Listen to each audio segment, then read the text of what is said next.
আমি কিন্তু শাকিব খানকে নিয়েও কখনো কোনো বাজে মন্তব্য, তাকে অসম্মান করে কখনো কোথাও কিছু বলিনি।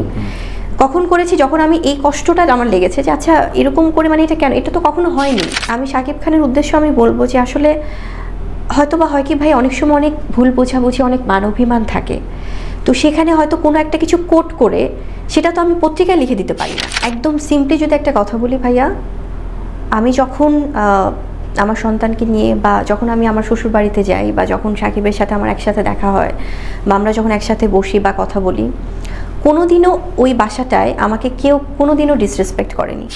তখন কি ছিল ভাইয়া, মানে তখন তো কোনো কিছু, এই যে এখন যে একটা এক্সকিউজ বানাচ্ছে কোনো কিছু মিলেছে বা কিছু, তো তখন তো কিছুই ছিল না। তো ওর যে এই যে গায়ে পড়ে আমার সাথে এরকম করছিল, বৈরিতার কারণ কি? আপনি এবং ও আচ্ছা ভাইয়া, হোয়াট ইজ শরীফুল রাজ নাকি চয়নিকা চৌধুরীর সাথে আপনি বেশি ইন্টিমেট এখন? আমি নিশ্চয়ই সব সন্তানের জন্মদিন যে প্রথম জন্মদিনই স্পেশাল হবে, বাকি সব জন্মদিন আমরা আমাদের মাদের কাছে স্পেশাল থাকবে না, তা তো না।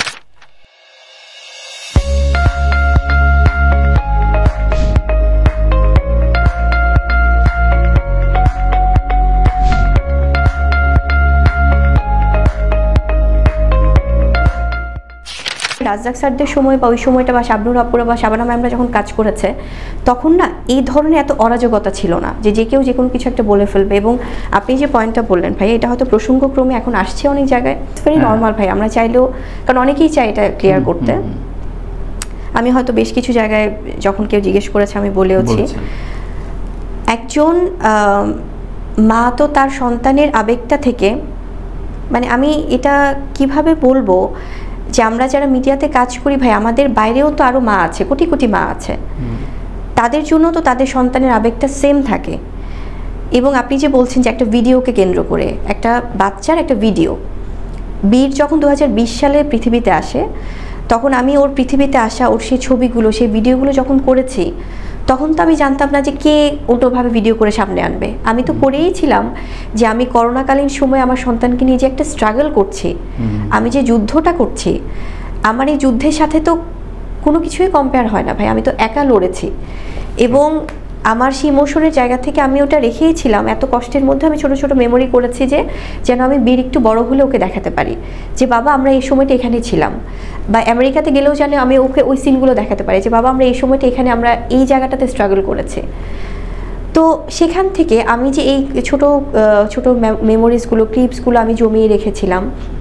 আমি নিশ্চয়ই সব সন্তানের জন্মদিন যে প্রথম জন্মদিনই স্পেশাল হবে, বাকি সব জন্মদিন আমরা আমাদের মাদের কাছে স্পেশাল থাকবে না, তা তো না। আমি ওর প্রথম দ্বিতীয় জন্মদিনগুলো তো আমি ওকে সামনে আনতে পারিনি ভাইয়া।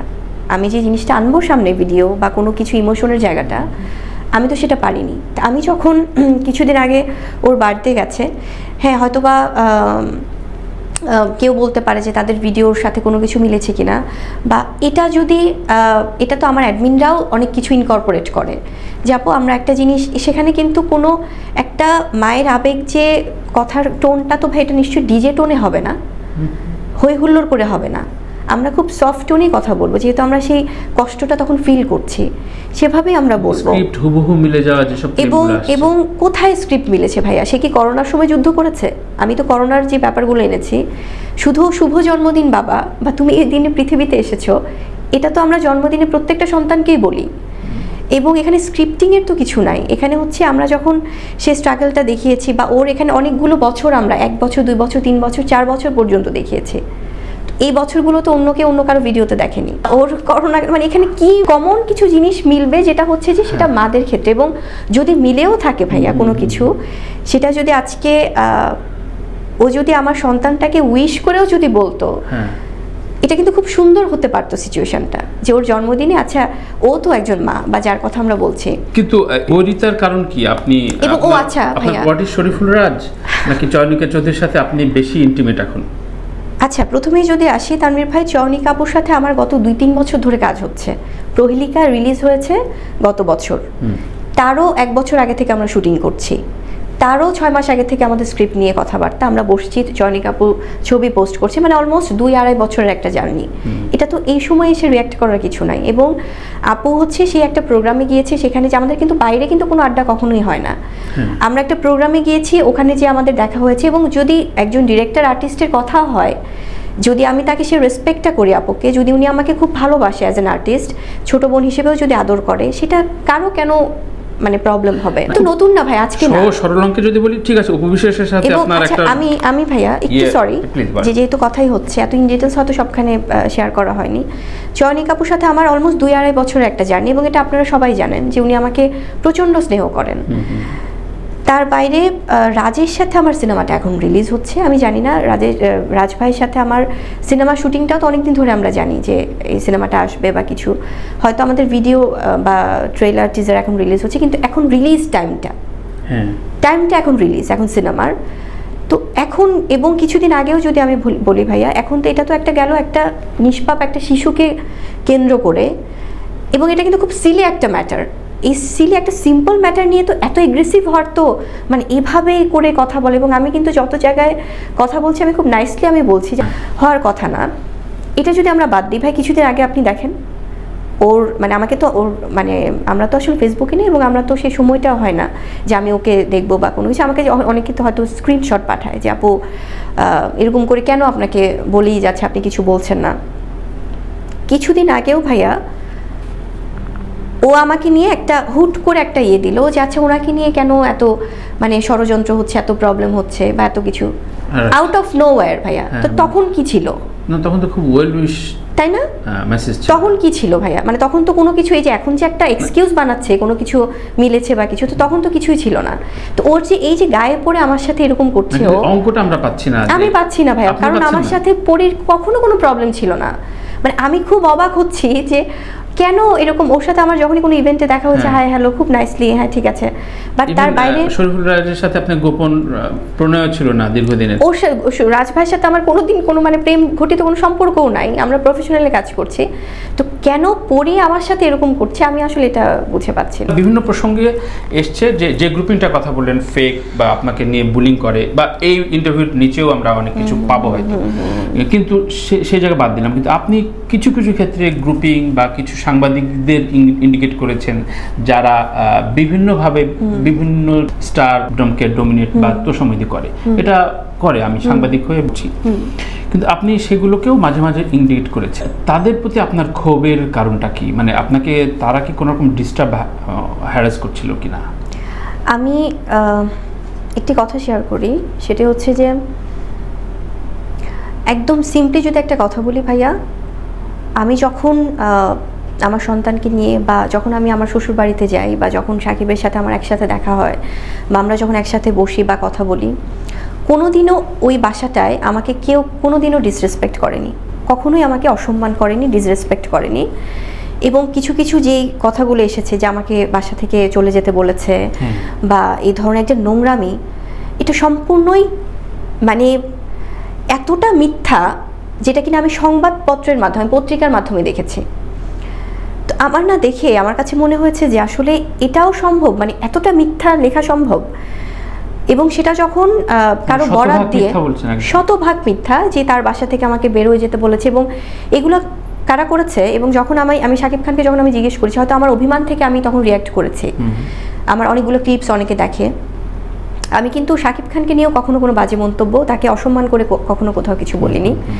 কখন করেছি? যখন আমি এই কষ্টটা আমার লেগেছে যে আচ্ছা এরকম করে মানে এটা কেন, এটা তো কখনো হয়নি। সব জায়গাতেই তো এখন সিসি ক্যামেরা থাকে, সবখানেই এখন সব কিছু থাকে। তো সেক্ষেত্রে এই যে কথাগুলো আসলো, এই ডাহা মিথ্যা কথাগুলো, এটা কেন?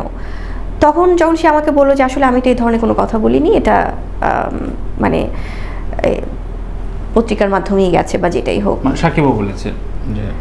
তো এক্স্যাক্টলি। তো তখন আমি দেখলাম যে এই যে বাসা থেকে বের করে দেয়, এটার পিছনে কি থাকতে পারে? যিনি এই পত্রিকাটা লিখলেন বা যারা লেখালেন, এটা কি তাদের কি ধরনের উদ্দেশ্য থাকতে পারে ভাইয়া? যে হয়তো আমি অভিমান করে শেহজাদকে আমি আর নিব না ওই বাসায়। এটাই তো আমার মা হিসেবে তো আমি এটা চাইবো যে এত বড় একটা মিথ্যা কথা এটা লিখলো, যেটা আমি কিন্তু অনেকদিন আমি নিয়েও নি শেহজাদকে। আমি অভিমান করে আমার সে কষ্টের জায়গাটা থেকে আমি ওখানে নিতে চাইনি বা নেইনি। তো তখন যখন ওখান থেকে ওই বাসা থেকে, কারণ তারাও তো আমার পরিবার, তারা যখন বলছিলেন যে ফাইন, কেন দাদা দাদুর আদর থেকে, কেন বাবার আদর থেকে বঞ্চিত হবে শেহজাদ, কেন সেই ওই বাসার সেই এটা থেকে, তো এটার উদ্দেশ্যটা কি? যে আমি যেন শেহজাদ যেন তার বাবা বা দাদা দাদু বা এই জায়গাগুলো থেকে যেন ডিটাচড হয়, বা আমি যেন ওখান থেকে ডিটাচড হই। তখন আমার কাছে মনে হলো যে আমি চাইলেই তো সেই পত্রিকা বা সেই সাংবাদিক বা সেই মানুষ, এরা তো আমাদেরই কাছের মানুষ, তা এই মানুষগুলো কেন তাহলে এভাবে এত রকমের করে মানে আমার সামনে আসলে একটা কথা হচ্ছে বা লিখছে আর এক রকম। এবং আমি শাকিব খানের উদ্দেশ্য আমি বলবো যে আসলে হয়তো বা হয় কি ভাই, অনেক সময় অনেক ভুল বোঝাবুঝি, অনেক মানবিমান থাকে, তো সেখানে হয়তো কোনো একটা কিছু কোট করে সেটা তো আমি পত্রিকায় লিখে দিতে পারি না। উনি কখনোই তো এরকম ছিলেন না। মানে সেক্ষেত্রে এখন কেউ যদি কোনো একটা সাংবাদিক গ্রুপের সাথে বা আছে না, এরাই তো আমাদের ভাই ব্রাদার, আমাদের বড় ভাই, আমাদের কলিগস সবাই, তো তখন আড্ডাতেও তো হয়তো অনেক অভিমান কথা হয় বা অনেক কিছু হয়, তো সেখান থেকে হয়তো যেটা একটু পরে ঠিক হয়ে গেল যে না, গণমাধ্যমের কাউকে কাউকে আপনি বিশ্বাস করেন, কাউকে বিশ্বাস করতে হয়তো রাগ করে কোনো একটা কিছু বলে একটু পরে হয়তো ঠিক হয়ে গেল, কিন্তু ওই যে রাগ, তাকে যে একটা প্রভোক করে কোনো একটা কথা বের করে সেটা আমি কোট করে ফেললাম পত্রিকায়, সেটা হওয়াটা কি খুব জরুরি? মানে এটা তো তখন আমার সেই অভিমান থেকে, আমার খারাপ লাগা থেকে আমি যখন কিছু জিনিস আমি মেনশন করেছি ভাই, তখন হয়তো বা আমি খুব একটা ভালো সময় স্পেন্ড করে আসলাম শেহজাদকে সহ বা শেহজাদের বাবা সহ। আমি ডাবিংয়ে আছি, হয়তো ডাবিং থেকে আমাকে কেউ স্ক্রিনশট পাঠাচ্ছে যে নিউজে এরকম এসেছে, তো তখন না এটা তো খারাপ। আমি যখন ভাইয়া সরি, আমি যখন এই জিনিসগুলো আমি লিখেছি যে আচ্ছা কেন ওনার আশেপাশের মানুষগুলো, ওইটা আবার অনেকে সেটা আবার এস্টাবলিশ করেছে আমি সাকিবিয়ানদের কথা বলেছি। সাকিবিয়ানরা তো এখানে কোনো ফ্যাক্টই পড়বে না, সাকিবিয়ানরা তো আর তার কাছে যে তাকে এগুলো বলছে না। সাকিবিয়ানদের সাথে বরং আমার সবসময় খুব ভালো একটা আন্ডারস্ট্যান্ডিং, কিন্তু ওই যে খেপিয়ে দেয়া আমার বিরুদ্ধে, তো এই যে মিসআন্ডারস্ট্যান্ডিংগুলো ভাইয়া, এই মিসআন্ডারস্ট্যান্ডিং, এই ভুল বোঝাবুঝিগুলো আমার কাছে মনে হয় যে আসলে আমি জানি না কেন এমন হয়, কিন্তু হয়তো বা আমার জায়গা থেকে আমি ক্লিয়ার করতে চেয়েছি। আপনি সুন্দর করে গুছিয়ে বললেন, কিন্তু